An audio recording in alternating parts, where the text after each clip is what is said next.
పైరెడ్డి సిద్ధార్థ రెడ్డి, పైరెడ్డి రాజశేఖర రెడ్డి గారి అసలు సిసలైన వారసురాలు పైరెడ్డి శబరమ్మ గారు అని చెప్పేసి తెలియజేస్తున్నాను. ఎందుకంటే పైరెడ్డి అనే బ్రాండ్ అది ఒక రాజశేఖర రెడ్డి, దాన్ని కూడా కబ్జా చేశారు ఈ వైఎస్ఆర్సీపీ నాయకులు. కాబట్టి రాబోయే రోజులలో తెలుగుదేశం పార్టీ అభ్యర్థిగా, తెలుగుదేశం జనసేన బీజేపీ ఉమ్మడి అభ్యర్థిగా నాకు ఒక ఓటు, నంద్యాల ఎంపీ అభ్యర్థి అయినటువంటి పైరెడ్డి శబరమ్మ గారికి 2వ ఓటు వేయాలి. నాకు ఈ రోజు తెలుగుదేశం పార్టీ జనసేన బీజేపీ ఉమ్మడి అభ్యర్థిగా నాకు అవకాశం ఇప్పించినటువంటి నా రాజకీయ గురువు మానస్ సార్ గారికి ప్రత్యేకమైన ధన్యవాదాలు చేస్తున్నాడు. వారి మీద ఉన్నటువంటి నమ్మకంతో ఒక స్థానికుడు, ఒక యువకుడు 2 ఎకరాల పొలం కలిగాడు ఒక సామాన్య కార్యకర్తకు అవకాశం కల్పించినటువంటి ఘన చరిత్ర మన చంద్రన్నది, మన చంద్రబాబు నాయుడు గారిది. కాబట్టి రాబోయే రోజుల్లో ఇక్కడ 2004 నుంచి 2024 ఎలక్షన్స్ వచ్చాయి. 20 సంవత్సరాలు పార్టీ ఎగరలేదు జెండా. ఇక్కడ 2024లో నవనందుల కోటలో తెలుగుదేశం పార్టీని గెలిపించి చంద్రబాబు నాయుడు గారికి కాలు వేస్తామని చెప్పేసి మీ సభాముఖంగా తెలియజేస్తున్నాను. దానికి మీ అందరి సహాయ సహకారాలు కావాలని నాకు ఈ అవకాశం కల్పించిన చంద్రబాబు నాయుడు సార్ గారికి పాదాలు వందలు తెలియజేస్తున్నాను. ఎందుకంటే ఆయన పెట్టినటువంటి నమ్మకాన్ని సాధకం కావాలని చెప్పేసి మీ అందరికీ కూడా నేను శిరస్సు వంచి పాదాలు వందనాలు చేస్తూ మీరందరూ కూడా తెలుగుదేశం పార్టీని గెలిపించి మన చంద్రబాబు నాయుడు గారిని ముఖ్యమంత్రి చేసుకోవాలని చెప్పేసి తెలియజేస్తూ నాకు ఈ అవకాశం ఇచ్చిన పెద్దలందరికీ నా హృదయపూర్వక నమస్కారాలు తెలియజేస్తున్నాను.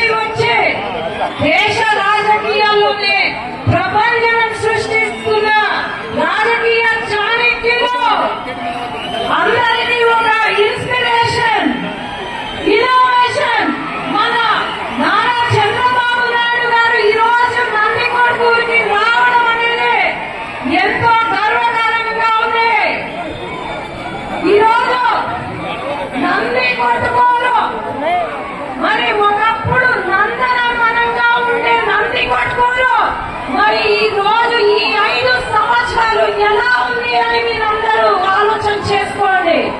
ఆనాడు చంద్రబాబు నాయుడు గారి హయాంలో పైరెడ్డి రాజశేఖర రెడ్డి గారు ఎమ్మెల్యేగా ఉన్నప్పుడు జరిగిన అభివృద్ధి మన నంది కొట్టుకోరికి 700 కోట్లతో అభివృద్ధి జరిగింది.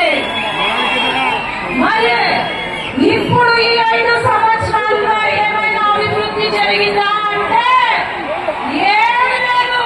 కోళ్ల ఫార్మ్లాగా ఉన్న ఒక ఇండోర్ స్టేడియాన్ని కట్టించారు, అంతే తప్ప ఇంకేం లేదు.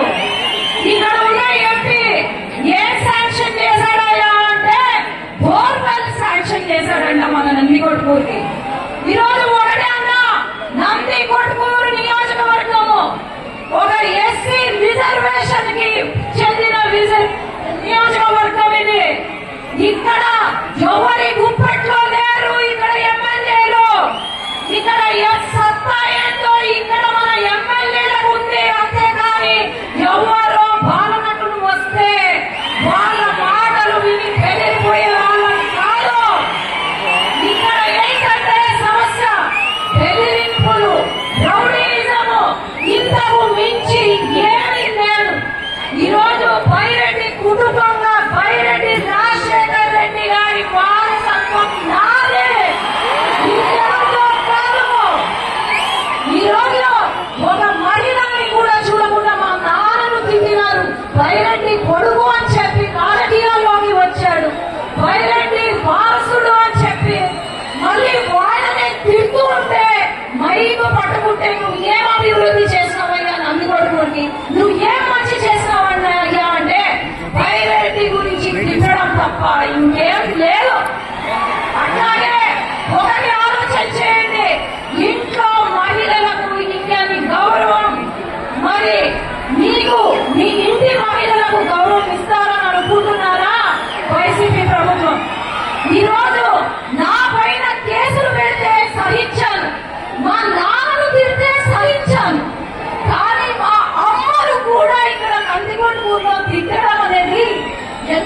సభ. ఆ రోజు మొన్న కర్తూరికి పోయినాను నేను.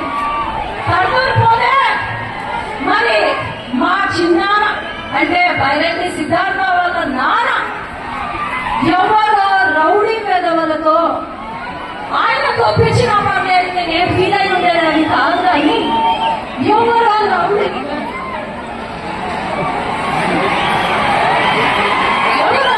పెదవులతో ఇంటి